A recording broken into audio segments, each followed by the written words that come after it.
दोस्त हैं, इतने अहबाब हैं कि कभी यहाँ गैरियत का, अजनबियत का एहसास तक नहीं होता। ऐसे ही लगता है कि अपनों के पास जा रहे हैं और वही बातें करनी है जो हम वहाँ करते हैं पाकिस्तान में। और मोहसिन ज़हीर साहब और हम तो इकट्ठे कुलीग थे। मियाँ साहब को हम उस वक्त जब हमने जर्नलिज्म शुरू की तो हम इनको आइडियलाइज़ करते थे, क्योंकि ये अमेरिका से जो दुनिया का सबसे बड़ा मुल्क है, ताकतवर मुल्क है, यहाँ से करते थे रिपोर्टिंग। तो आज हम आप सबके दरमियान हैं। बाकी कोई हमारा 25 साल पुराना दोस्त है, कोई 30 साल पुराना दोस्त है, तो सब आदाब बैठे हैं। और मुझे ये भी पता है कि जितने बैरून मुल्क पाकिस्तानी हैं बड़ा दर्द दिल रखते हैं पाकिस्तान के बारे में और पाकिस्तान को अच्छा देखना चाहते हैं, पाकिस्तान की बेहतरी चाहते हैं, और उसके लिए बेचारे यहाँ कुड़ते भी रहते हैं। और उनकी ख्वाहिश है कि कुछ पाकिस्तान में ऐसा हो जिससे पाकिस्तान की तकदीर बदल जाए। लेकिन हम शायद इतने बदकिस्मत रहे कि हम आपसे जो हमें हासिल करना चाहिए था, जमहूरी शऊर, आपसे जो हमें टेक्निकल सपोर्ट चाहिए थी, जो आपने यहाँ सीखा है, काश हम उसको वहाँ इम्प्लीमेंट कर सकते, आपकी बातों से कुछ सीख सकते। उसकी वजह शायद हुकूमतों की पॉलिसी थी, शायद उसकी वजह बहुत सारी दूसरी खराबियाँ थी। इस वक्त पाकिस्तान के हालात अच्छे नहीं हैं। पाकिस्तान एक पॉलिटिकल और इकोनॉमिक क्राइसिस से गुजर रहा है, और बज़ाहिर इस वक्त जो फरीक हैं उनके पास कोई सोल्यूशन भी नज़र नहीं आता। सबसे बड़ी बदकिस्मती ये है कि काश मैं 35 साल से जर्नलिज्म कर रहा हूँ, जब भी हमें कोई चीज़ फेल होती नज़र आती थी तो हमें नज़र आता था कि इसके मुकाबले में ये उम्मीद की चीज़ है कि यानी अगर ये हुकूमत चली जाएगी तो उसके मुकाबले में नई हुकूमत आके शायद मामला संभाल लेगी। लेकिन आज कल के हालात ऐसे लग रहे हैं कि ना कोई अल्टरनेट लग रहा है, ना कोई मुतबादल प्लान लग रहा है, ना कोई ऐसी सोच। मसलन इकॉनमी है, अब आपने इस साल के आखिर तक $25 बिलियन वापस करने, अब आप कहाँ से $25 बिलियन लाएंगे? बज़ाहिर तो उनका कोई इम्कान नहीं नज़र आ रहा। और अगर नहीं हम अदा करते तो हम डिफ़ॉल्ट होते हैं, और डिफ़ॉल्ट होते हैं तो आपकी सारी दुनिया से जो इकोनॉमिक रवाबत है उनका क्या बनेगा। दूसरी तरफ पॉलिटिकल सिचुएशन ये है कि इस्टेब्लिशमेंट और जो मुल्क की एक पॉपुलर पॉलिटिकल पार्टी है उसके दरमियान एक अनाद और एक दुश्मनी जो है उसकी सूरत हाल है। और जो पॉलिटिकल पार्टीज़ हैं बदकिस्मती से ये आपस में बजाय इसके कि बैठ के कोई मसले का हल निकालें, ये आपस में एक दूसरे के से इंतकाम के चक्कर में पड़ी हुई हैं। पहले जब पीटीआई थी तो वो नून से फिर इंतकाम ले रही थी, अब नून जो है वो फौज के साथ मिल गई है, वो पीटीआई से इंतकाम ले रही है। इस तरह तो निज़ाम नहीं चलता। मैं छोटी सी हम्बल, कोई हम को बहुत बड़े लोग तो नहीं हैं, लेकिन मुझे ये चीज़ बहुत पहले से नज़र आ रही है। और मैं अपने तौर पर मैं मियाँ नवाज शरीफ के पास भी गया, 3 दफ़ा इमरान खान के पास भी गया, और मैंने यहाँ के ये अर्ज़ की कि भाई इमरान खान साहब को, ये ऑन रिकॉर्ड है, सब लोगों के सामने ये वाक़या हुआ कि भाई आप ऐसे करें कि या पॉलिटिकल पार्टी से सुलह कर लें या फौज से सुलह कर लें। एक चीज़ तो आप दोनों से लड़ के तो आगे नहीं जा सकते। मैं नवाज शरीफ के पास गया, मैंने उनको कहा कि देखें इमरान ने आपके साथ बुरा किया, चलो अब आप उससे बुरा ना करें, कम से कम इस सर्कल को रोक दें। किसी ने तो रोकना है, अगर आप ये रोकेंगे नहीं, आप फिर फौज के साथ मिल जाएंगे और फौज के साथ मिलके उसको मारेंगे तो फिर वो आएगा तो फिर वो आपको मारेगा, फिर ये तो जो सर्कल है ये तो कभी ख़त्म नहीं होगा। तो पाकिस्तान के अंदर देखिए बुनियादी बात यह है कि पाकिस्तान के अंदर जमहूरियत और आइन जो है इसकी सरबुलंदी होनी चाहिए।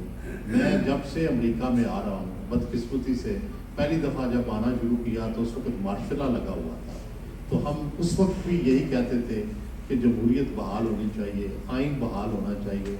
जिस तरह आपके यहाँ जमहूरियत है, हम चाहते हैं कि उसी तरह की जमहूरियत पाकिस्तान में हो और जो बाकी अदारे हैं उनका रोल कम हो। لیکن یہ بھی ہماری بدقسمتی ہے. میں دیکھتا ہوں انڈونیشیا کو, ملیشیا کو, ان کے کوئی مخالف ملک نہیں ہے, لیکن جب پاکستان بنا تو بدقسمتی سے پہلے دن سے ہی آپ کو ضرورت پڑ گئی ایک ایسے ڈیفینس کی کہ جو انڈیا کے مقابلے میں لڑے. آپ نے ساری توجہ, یعنی پاکستان نے اپنی ساری توجہ پہلے دن سے اپنے ڈیفینس کی طرف شروع کر دی. تو ڈیفینس تو آپ نے مضبوط بنا لیا, ایٹم بم بنا لیا, فوج بنا لی, آپ نے ڈیٹرنس بنا لیا, لیکن جو باقی ادارے تھے, پارلیمنٹ, باقی جو جتنے بھی ادارے ہیں سولین, ان کو آپ ہم بنا ہی نہیں سکے. نہ پارلیمنٹ کو مضبوط کر سکے ہیں, نہ پارلیمنٹ کے فیصلوں کو مضبوط کر سکتے ہیں, نہ سپریم کورٹ جو ہے اس کے احکامات مانے نہیں جا رہے ہیں. تو یہ ایک ایسی سچویشن ہے جس میں میرا یہ خیال ہے کہ اب یہ نئے سرے سے عزم کرنا ہوگا کہ سارے کیا سیاسی پارٹیاں, پہلی تو بات ہے کہ ایک بات پہ نقطے پہ اکٹھی ہو جائیں, آئین اور جمہوریت. اگر یہ اکٹھے ہو جائیں اور وعدہ کریں کہ آپس میں جس طرح چارٹر آف ڈیموکریسی ہوا تھا, ہم بڑے خوش ہوئے تھے, اور میری عمران خان سے بھی بات ہوئی تھی اس پہ, اور وہ بھی چارٹر آف ڈیموکریسی کو سراہتے ہیں, لیکن عملی طور پر ان کو ضرورت ہے کہ چارٹر آف ڈیموکریسی جو ہے اس میں ایگری کریں.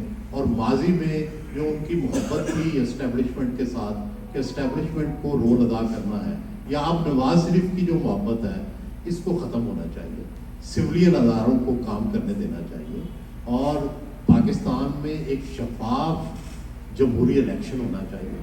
جو بھی جیتے آپ اس کو موقع دیں اور وہ ملک کو چلائے. یہی پاکستان کے آئین میں لکھا ہے, یہی قائد اعظم چاہتے تھے, یہی علامہ اقبال چاہتے تھے, یہی آپ نے 1973 کے آئین میں یہ طے کر دیا ہے.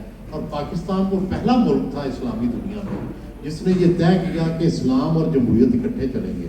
آپ نے جو آئین بنایا ہے یہ دنیا کے کسی اسلامی ملک میں ایسا آئین نہیں ہے. یہ اتنا اچھا آئین ہے کہ اس میں آپ کی مسلمانیت کا بھی جو دفاع کیا گیا ہے اور آپ کی جمہوریت کا بھی دفاع کیا گیا ہے. لیکن بدقسمتی سے اس آئین کو چلنے نہیں دیا جاتا.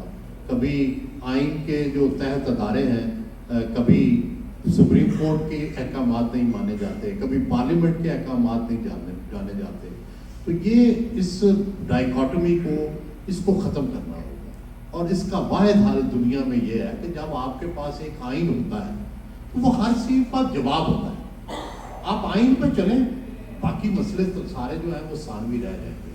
جب آپ نے طے کیا کنسنسس کے ساتھ, پوری قوم کا کنسنسس ہے آئین کے اوپر, جو کوئی بھی سیاسی جماعت ہے وہ بلیو کرتی ہے کہ پاکستان کا کانسٹیٹیوشن جو ہے اس پہ ہمارا یقین ہے, تو پھر آئین کے تحت ریاست کو چلائیں, جمہوریت کے تحت ریاست کو چلائیں. یہی واحد حل ہے. کوئی لمبا چوڑے کوئی کمپلیکیشنز نہیں ہے. ہر ادارہ اپنی حدود میں رہے, اور ملک میں جو سولین قیادت ہے, جمہوری قیادت ہے, اس کو چلنا چاہیے. جمہوری قیادت آپس کی نفرتیں ختم کرے. اگر اسی طرح ایک دوسرے کو مارتے رہے تو اس سے قیادت بھی ختم ہوگی, سیاسی جماعتیں بھی ختم ہوگی, جمہوریت بھی ختم ہوگی, آئین کو بھی نقصان پہنچے گا, اور کل کو ہو سکتا ہے کہ اس سے ریاست کو بھی نقصان پہنچے. یہ لڑائی, یہ نفرتیں, یہ ہمیں اس جگہ لے آئی. یہ ہمارا ہر بندہ جو ہے وہ دوسرے سے نفرت پر فخر کرتا ہے. کاش ایک دوسرے کو اکاموڈیٹ, ایک دوسرے کے ساتھ برداشت, ایک دوسرے کے ساتھ تحمل کا رویہ اپنایا جائے. دنیا بھر کے ملکوں میں متحارب سیاسی جماعتیں ہوتی ہیں, یہاں بھی ہیں, لیکن یہ نہیں ہے کہ اس سے اتنی نفرت کی جائے کہ اس کو برداشت ہی نہ کیا جائے. یہ رویہ غلط ہے, چاہے وہ پی ٹی آئی کا ہے, چاہے نون کا ہے, چاہے پیپلز پارٹی کا ہے. آپ کو الٹیمیٹلی دوسرا جو مخالف ہے اس کو بھی تسلیم کرنا ہے. جس دن آپ یہ تسلیم کر لیں گے اس دن ملک چلنا شروع ہو جائے گا.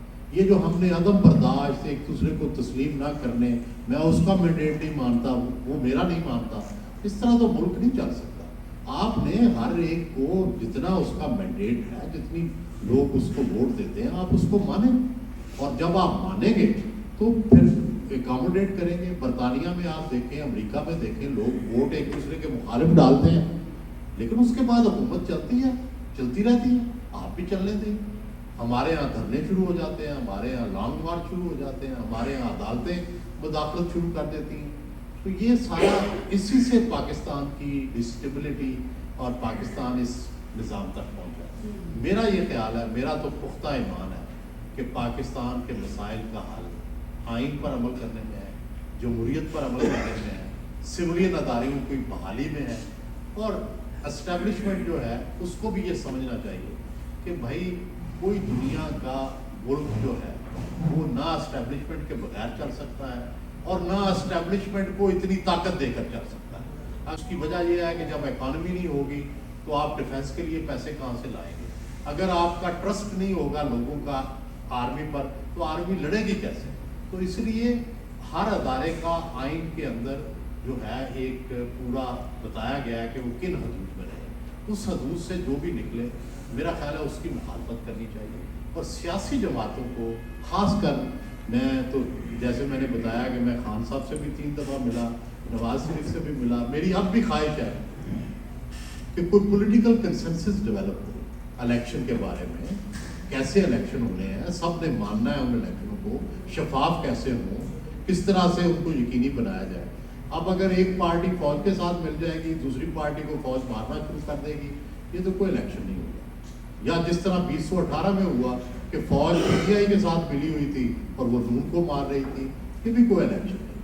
تو یہ اگر آپ اپنے لیے ایک چیز پسند کرتے ہیں تو اپنے مخالف کے لیے بھی وہی پیمانہ رکھیں. یہ نہ اپنے اپنے پیمانے الگ نہ بنائیں کہ فوج میرے ساتھ مل جائے تو فوج اچھی ہے, فوج اس کے ساتھ ملی ہوئی ہے تو فوج گندی ہے. یہ پیمانہ غلط ہے. اس پیمانے سے نکلیں, اصول بنائیں, اور اصول ہے جمہوری اصول, آئینی اصول, جمہوریت کا اصول. اس اصول پہ چلیں گے تو پاکستان انشاءاللہ ٹھیک ہو جائے گا.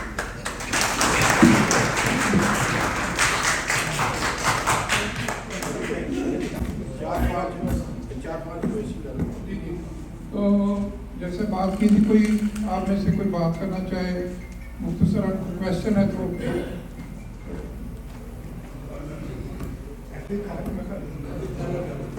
جی لوگ شیخ بھائی آپ کا بہت شکریہ. آپ تشریف لائے. میں تو اسپیچ نہیں کر رہا, لیکن آپ کو دیکھ کے ایک روشنی کا احساس ہوتا ہے کہ ہمارے پاکستان سے ایسی شخصیت جو پاکستان کے ماضی اور حال کے اور مستقبل کے بارے میں بہت تجربہ ہے. لیکن برا مت منائیے گا, آپ کی اسپیچ سے, آپ کی بات چیت سے, آپ کی سوچ سے بہت مایوسی ہوئی کہ پاکستان کس طرح جا رہا ہے. آپ نے بہت اچھی باتیں کی پاکستان کے بارے میں. ہم یہ لوگ جو بیٹھے ہیں پاکستانی اوورسیز میں, ہم ہر روز جب صبح اٹھتے ہیں تو انٹرنیٹ کھولتے ہوئے یہ دیکھتے ہیں کہ کاش کوئی اچھی خبر ہو پاکستان سے, باخدا اس کو عرصہ گزر. آپ نے ساری باتیں اچھی کی ہیں لیکن کوئی حل نہیں ابھی تک سامنے آیا جس پہ عمل کیا جائے. پاکستان میں اگر دیکھا جائے, جب سے ہمیں ہوش آیا ہے یا امریکہ آئے ہیں یا اسکول کالج یونیورسٹی کے بعد جو سیاسی میدان میں آئے ہیں یا صحافی میدان میں آئے ہیں, ہمیشہ یہی سنا ہے کہ پاکستان کے حالات ٹھیک نہیں, کبھی اچھے حالات نہیں سنے. آپ یہ بتائیں کہ آیا کیا اس کا واحد حل یہ نہیں ہے؟ مجھے پتہ ہے اس کا جواب ذرا مشکل ہوگا. کیا فوج بیرکوں میں نہیں جا سکتی؟ ہمارا پڑوسی ملک انڈیا جو ہے وہ ہم سے 5 سے 6 بڑا ہے, اور ہم نے آج مجھے نہیں پتا کہ اس کے آرمی کے جنرل کا کیا نام ہے, لیکن پاکستان کی ہر روز نامہ جو صبح شائع ہوتا ہے اس پہ آرمی کے جنرل کی تصویر کے ساتھ اس کی خبر ہوتی ہے.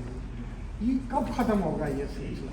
کب آرمی کو احساس ہوگا کہ جس ملک کی وہ حفاظت کے لیے ان کو بنایا گیا ہے, اس پہ پیسہ خرچ ہوتا ہے, ان کا کام سیاست کرنا نہیں ہے, ملک کی حفاظت. پلیز. تھینک یو جی. بات تو یہ ہے کہ میں تو بالکل آپ سے 100% اتفاق کرتا ہوں, اور میری تو آج سے یہ رائے نہیں ہے. میں 1985 سے 86 سے اسی رائے کا حامل ہوں کہ army has no business to interfere in the politics. لیکن دوسری طرف بھی ذرا دیکھیں کہ اس کا دوسرا رخ کیا ہے. میری اپنی رائے یا آپ کی رائے کو چھوڑ کے ذرا حقیقت حال کی طرف جاتے ہیں. حقیقت حال یہ ہے کہ پاکستان جب بنا تو پہلے دن ہی آپ کو ایگزسٹینشیل تھریٹ ہو گیا انڈیا سے.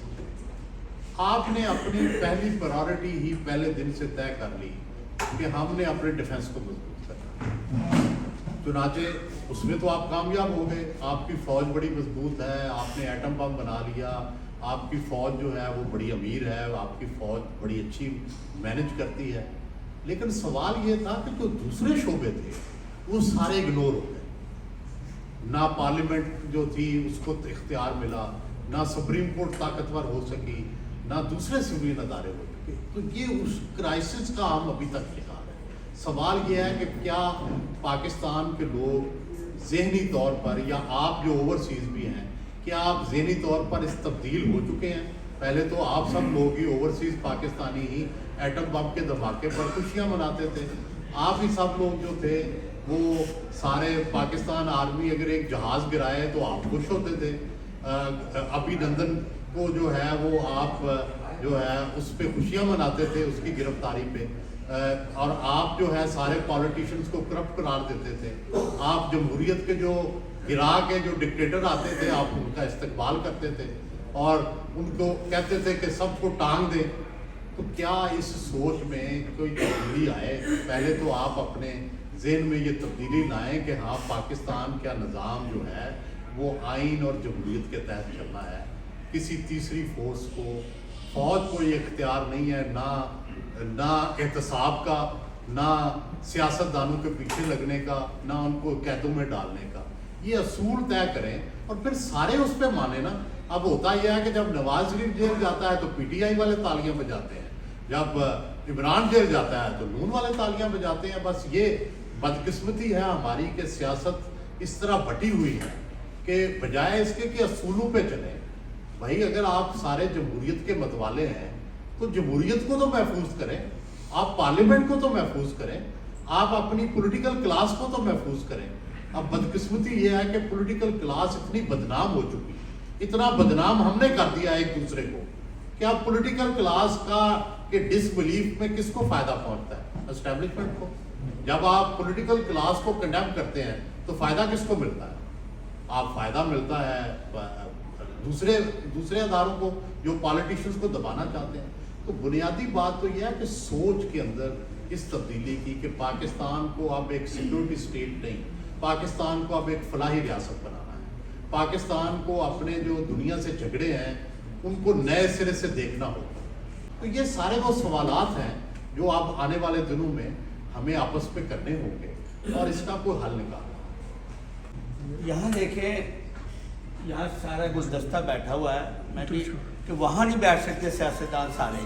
یہاں آپ دیکھیں چھوٹی سی اس محفل میں People Party, M Q M, نون, کاف, لام, جتنی جماعتیں سب بیٹھی ہیں, اتنی ایک جگہ پہ بیٹھے ہوئے کٹھے.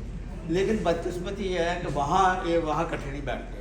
اس کی کیا وجہ ہے کہ یہاں آپ یہاں بنا لینا. ہاں جی, ان شاء اللہ یہی ہوگا ان شاء اللہ. بالکل یہ بننا پڑے گا اور آپ لوگوں کو اس کا ساتھ دینا پڑے گا, ٹھیک ہے نا. اچھا, دوسرا یہ ہے کہ ابھی لودھی صاحب نے بھی سوال کیا آپ سے کہ پاکستان میں اتنے ایشو ہیں کہ اب تو ایشو بھی بات کرتے بھی بندہ حیران ہوتا کرے یا نہ کرے, مجبوری ہے. لیکن میں ایک چیز سے حیران ہوں کہ یہ تھوڑا سا وقت ہے ان کا نگرانوں کا. نگران جو ہے آپ دیکھیں کیا وجہ ہے کہ سیاستدان جب اپنا 5 سال کے لیے آتے ہیں تو نہ ڈالر واپس ریورس کرتا ہے. یہ بڑا سوال ہے. اس لیے نہ سرحدوں پہ اپنا اسمگلنگ کے لیے بھی سوچتے ہیں کہ بھائی اونٹوں پر ہوتی ہے یا ٹرکوں پر ہوتی ہے یا گدھوں پر ہوتی ہے, کس چیز پہ ہوتی ہے, وہ رکنے لگی ہے. بندے بھی رکنے لگے ہیں, اکنامیکل جو سچویشن ہے وہ بھی چینج ہوئے. تو ہمیں یہ سوچنا ہے کہ یہ جو ہمارے سیاستدان ہیں یہ کیوں نہیں 5 سال میں ایسا پاکستان کو بنا سکے. جو ابھی آج آپ نے گور صاحب کا انٹرویو دیکھا ہوگا جو اپنا دنیا نیوز میں تھا, تو وہ کہہ رہے ہیں کہ پی آر کنٹرول بھی کرنے لگی ہے ڈالر کو. ویسے بھی جگہ جگہ ڈالر کنٹرول ہو گیا, ریٹ بھی کم ہو گیا.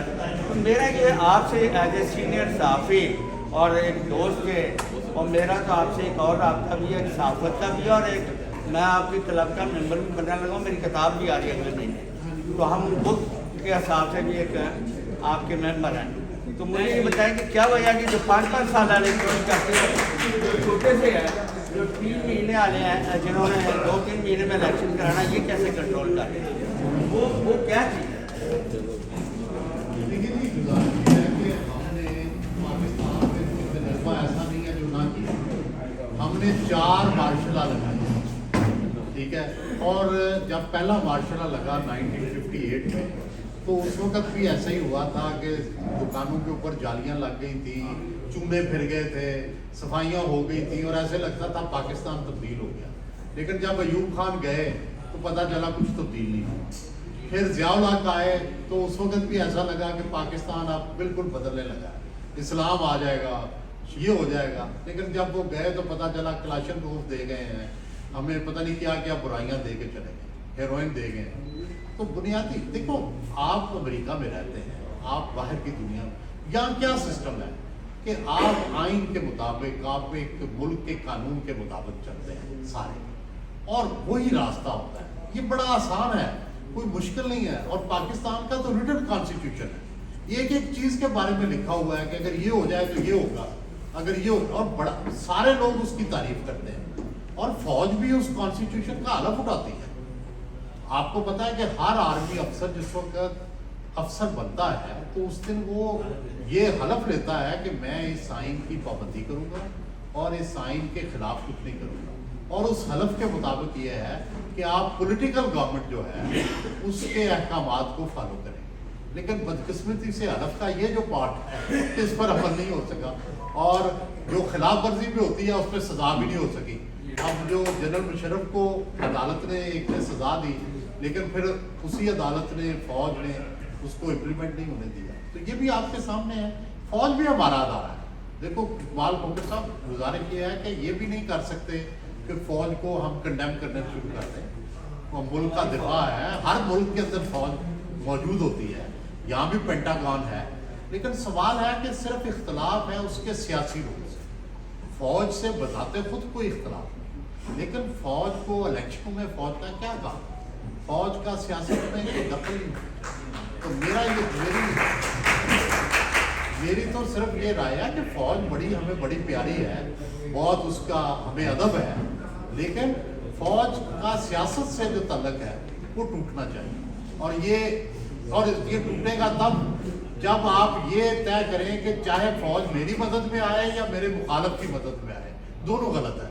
अब हमारी बदकिस्मती ये है कि हम जब मेरी मदद को आती है तो मैं कहता हूँ कि ठीक है, जब उसकी मदद को जाती है तो हम खिलाफ हैं। ये डबल स्टैंडर्ड्स जो है ना, ये दूर करें। जिस दिन आप ये दोहरे मेयार जो है ये ख़त्म कर देंगे, उस दिन मेरा ख्याल है सारी पाकिस्तानी कौम एक ख्याल की हो जाएगी। और यही इसका अच्छा करो 2 क्वेश्चन और होंगे, उसके बाद खाना ठंडा हो रहा है। बहुत शुक्रिया। मैं अपनी ओवरसीज कम्युनिटी की बात करूंगा आपसे, जब फायदा उठा लूंगा आपके तजर्बे का। ओवरसीज में हर जनरेशन ने, पाकिस्तानी जनरेशन ने जो भी है, उन्होंने एक दफ़ा ऐसी कोशिश की कि हम पाकिस्तान के लिए कुछ ऐसा कर जाए कि हमारा मुल्क जो है संवर जाए, और ओवरसीज पाकिस्तानियों ने कोशिश भी की। सर प्रॉब्लम हमें ये आती है कि जब आप जो पाकिस्तान में इलेक्टेड पॉलिटिशियंस, प्राइम मिनिस्टर का सिस्टम है, वहाँ पे प्राइम मिनिस्टर साहब जब वो ओवरसीज के खिलाफ बोलना शुरू करते हैं, मिसाल के तौर पे कोई भी प्राइम मिनिस्टर साहब ले लें, जब वो अमेरिका के खिलाफ बोलते हैं तो हम जो बाहर निकले हुए थे लोग होते हैं, हमें पीछे होना पड़ता है या खामोश होना पड़ता है, यहाँ पे हमारा कोई सिस्टम नहीं होता। क्या हमें इस सूरत में आगे बढ़ना चाहिए, खामोश होना चाहिए या पीछे होना चाहिए, या उनको अपने आप को बेहतर करने के लिए जो ओवरसीज कंट्रीज हैं उनके खिलाफ बोलने से परहेज करें और अपने मुल्क को इस्टेब्लिश करें?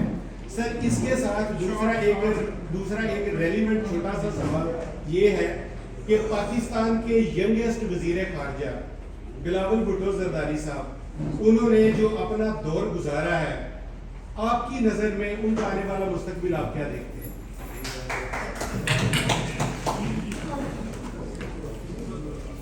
देखिए जी, गुजारिश ये है कि ओवरसीज पाकिस्तानियों का बड़ा कंट्रीब्यूशन है, लेकिन ये ना कहें कि पाकिस्तानियों से फ़ायदा नहीं उठाया। हमने 2 प्राइम मिनिस्टर आपके लगाए हैं, मोइन कुरैशी वर्ल्ड बैंक में थे, ओवरसीज पाकिस्तानी थे, शौकत अजीज़ को हमने प्राइम मिनिस्टर लगाया।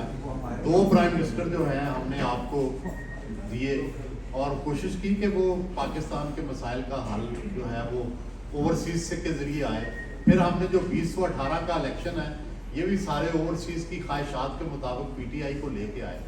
लेकिन ये भी आप देखें कि 2018 और नवाज जो इमरान खान का दौर था उसमें क्या कोई आपकी इन्वेस्टमेंट गई? क्या आपने वहाँ के पाकिस्तान के अंदर आके कोई तब्दीली लाने की कोशिश की?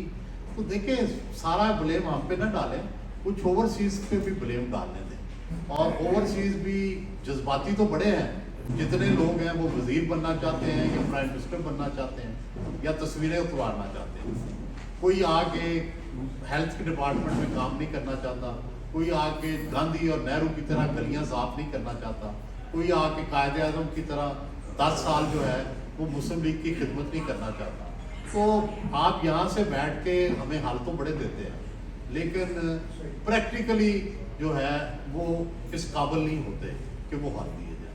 बाकी मेरी तो शुरू से ये राय है कि ओवरसीज़ पाकिस्तानियों को जिस मुल्क में वो गए हैं वहाँ की सियासत करनी चाहिए। इसमें पाकिस्तान का फ़ायदा है। बरतानिया के अंदर इस वक्त जो पाकिस्तानी गए हुए हैं वो वहाँ की पॉलिटिक्स में, हाउस ऑफ लॉर्ड्स में हैं, एमपीज़ हैं, और उसका नतीजा क्या है? इस वक्त जो पाकिस्तान के अंदर सबसे बड़ा प्रोग्राम डेफिट यानी हेल्थ और एजुकेशन का चल रहा है, उसकी की सारी फंडिंग बरतानिया कर रहा है और उसकी वजह वो पाकिस्तानी है। और डेफिट जो है वो इतना अच्छा प्रोग्राम है कि उसकी मॉनिटरिंग जो है वो बरतानिया खुद कर रहा है, यानी सिर्फ उसने पैसे नहीं दिए, वो मॉनिटरिंग भी कर रहा है। तो बुनियादी बात यह है कि आप भी जब यहाँ के पॉलिटिकल सिस्टम के अंदर इन होंगे, जैसे ज्यूज़ हैं, जैसे बाकी दुनिया के, तो वो उसका हमें फ़ायदा होगा। आपका ये फ़ायदा नहीं है कि आप पाकिस्तान की सियासी पार्टियों का झगड़ों में यहाँ पड़े रहें। इसकी बजाय आप यहाँ की सियासत करें और उसका हमें फ़ायदा पहुँचाएँ, ये ज़्यादा बेहतर होगा। दूसरी आपने बिलावल भुट्टो के बारे में सवाल किया है, तो बिलावल भुट्टो मुझे बहुत पसंद है ज़ाती तौर पर, लेकिन बिलावल भुट्टो बतौर एक वज़ीर ख़ारजा तो कामयाब थे, लेकिन प्रॉब्लम क्या है कि जब से बिलावल भुट्टो चेयरमैन बने हैं, क्या पंजाब में कोई नए लोग पीपल्स पार्टी में शामिल हुए हैं? क्या उन्होंने कोई नई बात की है? ये अभी उस तरफ उनकी पेशरफ्त नहीं हुई। अभी टाइम उनके पास बहुत है, अभी ही इज टू यंग। लेकिन असल बात तो ये है कि क्या नए लोग पीपल्स पार्टी में जा रहे हैं पंजाब से? ऐसा इसका जवाब है नहीं। उसकी वजह यह है कि कोई नया मॉडल नहीं आया, कोई नया प्रोग्राम नहीं आया, कोई नई ऐसी बात नहीं आई जिससे लोग अट्रैक्ट। जब तक लोग अट्रैक्ट नहीं होंगे, पॉपुलर नहीं होंगे, पंजाब में अक्सरियत नहीं होगी, वो हुकूमत में कैसे आएंगे? मेरा आपसे ये सवाल है कि आपने तकरीबन 20 से 30 दफ़ा आइन का जिक्र किया है जिसे सबको एहतराम करना चाहिए as a Pakistani as a overseas Pakistani. क्या आप समझते हैं कि पाकिस्तान में इस वक्त आइन बहाल है? और दूसरा, आप ये नहीं समझते, आपका क्या ख्याल है कि पाकिस्तान में इस वक्त अनडिक्लेयर्ड मार्शल लॉ नहीं लगा हुआ? इसके ऊपर आपको सुनना चाहूँगा। शुक्रिया। बिल्कुल 90 दिन के अंदर इलेक्शन होना चाहिए और सारी पार्टियों को लेवल प्लेइंग फील्ड मिलना चाहिए, सारी पार्टियों को बराबर का हक मिलना चाहिए। और दूसरी बात यह है कि इस वक्त मीडिया पर पाबंदियाँ हैं, इस वक्त अदालतों पर पाबंदियाँ हैं, इस वक्त ह्यूमन राइट्स जो हैं वो वायलेट हो रहे हैं। ये सारी आइन की खिलाफ वर्जियाँ हैं। आप मीडिया पर पाबंदी नहीं लगा सकते, लेकिन सवाल ये है ना कि क्या सियासी पार्टियां भी इस पर अमल करती हैं? सियासी पार्टियां क्यों पाबंदी लगाती हैं? उन्होंने अपने अपने दौर में भी पाबंदियां लगाई हैं, इसलिए हम अभी इतनी इख्तियार नहीं है कि फौरन मूवमेंट हो जाए। मूवमेंट बनने में अभी वक्त लगे। ये जो आइन की खिलाफ वर्जी पर लोगों के तहफ़्फ़ुज़ात तो हैं, लेकिन क्योंकि पीटीआई ने, नून ने अपने दौर में भी यही सब कुछ किया हुआ है, उन्होंने भी मीडिया पर पाबंदियां लगाई हुई हैं।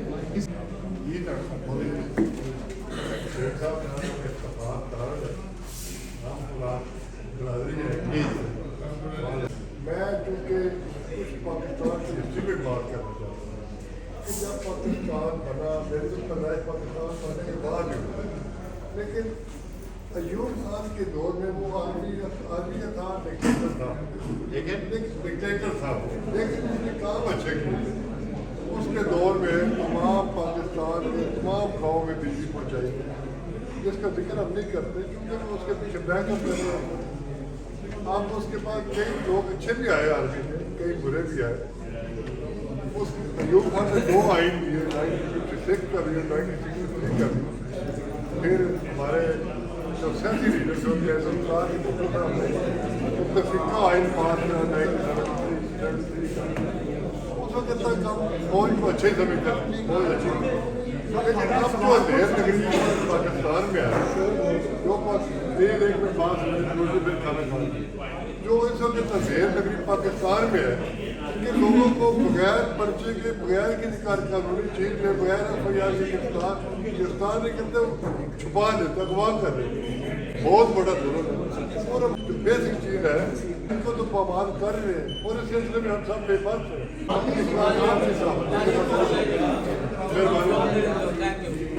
देखिए, गुजारिश ये है कि ये जो रास्ता है ना जो आप बता रहे हैं, इससे तो अनारकी आएगी। क्या आप चाहते हैं कि पाकिस्तान में अनारकी आ जाए? हम सारे लोग शरीके थे, आप हो, मैं हूँ, हम पंजाबी की अक्सरियत। हमने बलूचिस्तान में 3 एक्शन किए हैं। आपने कभी पंजाब से आवाज़ उठाई है कि क्यों डिसअपीयर लोग होते हैं? अब अगर पंजाब में होने लगे हैं तो हमको तकलीफ हो गई है। सवाल यह है कि आपने सिंध में जो किया है, MRD की मूवमेंट पर 300 बंदे एक दिन में हेलीकॉप्टर में मार दिए थे, उस पर पंजाब से कोई आवाज़ उठी थी? अब आप पंजाब में थोड़ा सा हुआ है तो पर बर्दाश्त करें ना। आपने सपोर्ट किया उसको, अब कहा तो बस ठीक है, फिर बर्दाश्त करें, या तो अपनी सोच बदलें। जब बलोचों पे जुल्म होता है वो आप नहीं बोलते, जब सिंधियों पे जुल्म होता है आप नहीं बोलते, जब पीपल्स पार्टी पे जुल्म हुआ आप नहीं बोले, जब नून पे जुल्म हुआ आप नहीं बोले, अब PTI पे जुल्म हुआ है तो आप बोले हैं। ये तो नाइंसाफी है ना।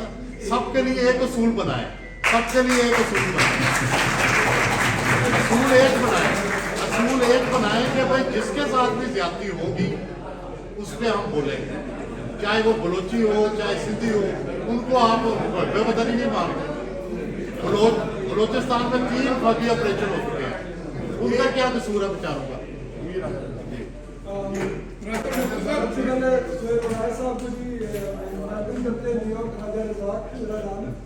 मेरा सवाल ये कि जब हम इंतकामी सियासत की बात करते हैं तो अभी रिसेंटली काकड़ साहब यहाँ पे आए थे तो उन पे एक सवाल किया गया ह्यूमन राइट्स के बारे में कि खवातीन के साथ जाती हो रही। तो उन्होंने एक बात की कि दुनिया भर में खवातीन के हकूक हैं, मगर दुनिया के किसी भी खिते में खातून को ये हक नहीं दिया जाता कि वो किसी को कत्ल कर दे या कहीं पर आग लगा दे। सिमिलरली जब हम इंतकामी कार्रवाई की बात करते हैं तो एक सियासी पार्टी पाकिस्तान में 9 मई को एक बगावत का जो है वो हमला करती है। तो अब जब वो उनकी बगावत पकड़ी जाती है, बगावत और इनकलाब में तो बड़ी थिन लाइन है, कामयाब होगी तो बगावत नाकाम होगी तो वो बगावत हो जाती है। तो उसमें ये कहना है कि उनके साथ जो है वो इंसाफ नहीं हो रहा है। जब उन्होंने ये जुर्म किया है तो उनके अगर खिलाफ कोई एक्शन हो रहा है तो इस पे हमें इंतकामी कार्रवाई का ये वायदा थैंक यू। इसको अस्तर साहब फिर एक आखिरी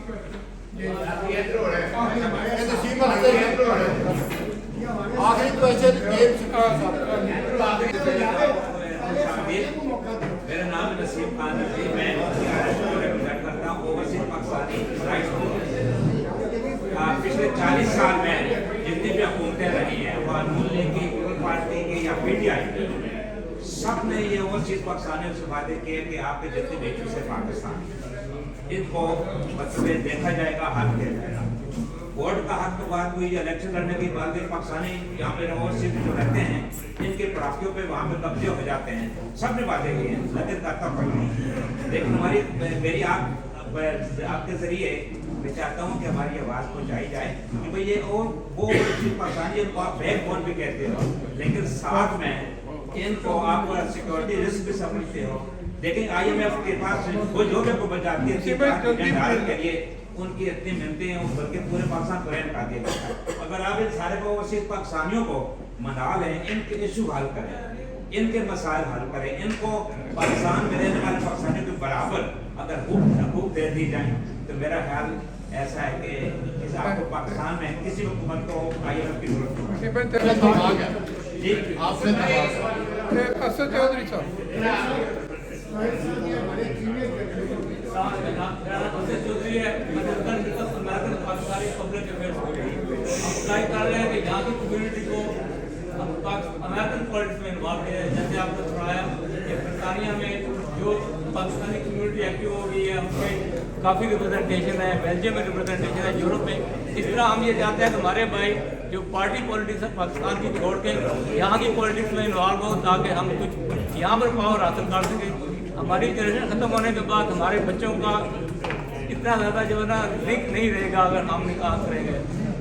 नंबर 2 आ गया है कि क्या इट्स पॉसिबल कि पाकिस्तान में कंसेंसस गवर्नमेंट बन सके अगले 15 साल के लिए, और कौमी हुकूमत जिस तरह कह रहे हैं सब रोना धोना खत्म हो, सारे मिल के बैठे और 15-20 साल के लिए एक कौमी हुकूमत बने ताकि हम अपनी सारे जो क्राइसिस है वहाँ इसमें निकल सकें।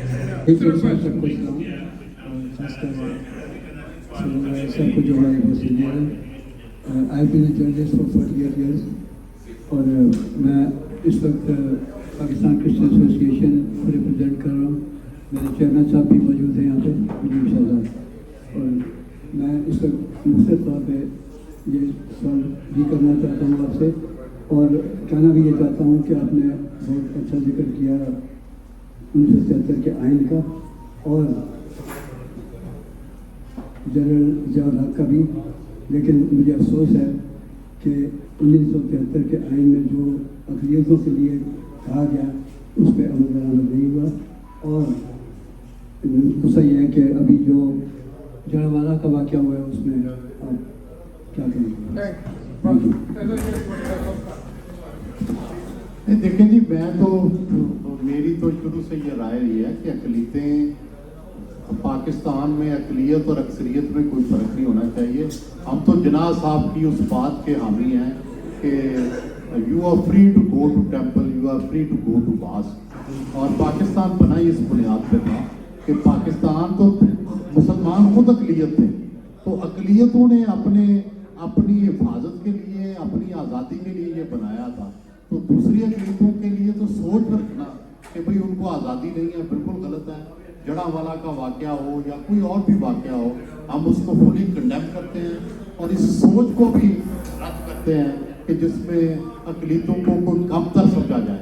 अक़लियतें हमारे बराबर हैं, बल्कि इनको पॉजिटिव डिस्क्रिमिनेशन करनी चाहिए, इनको अपने से ज़्यादा रोल देना चाहिए, इनको नज़र आना चाहिए पाकिस्तान के मामलात में, इनको डबल वोट दें, इनके वज़ीर ज़्यादा रखें, इनका चेहरा ज़्यादा नज़र आए, ताकि पाकिस्तान जो है एक multi cultural, multi plural society जो है वो नजर आए। यही होगा। Forget to like, comment and subscribe.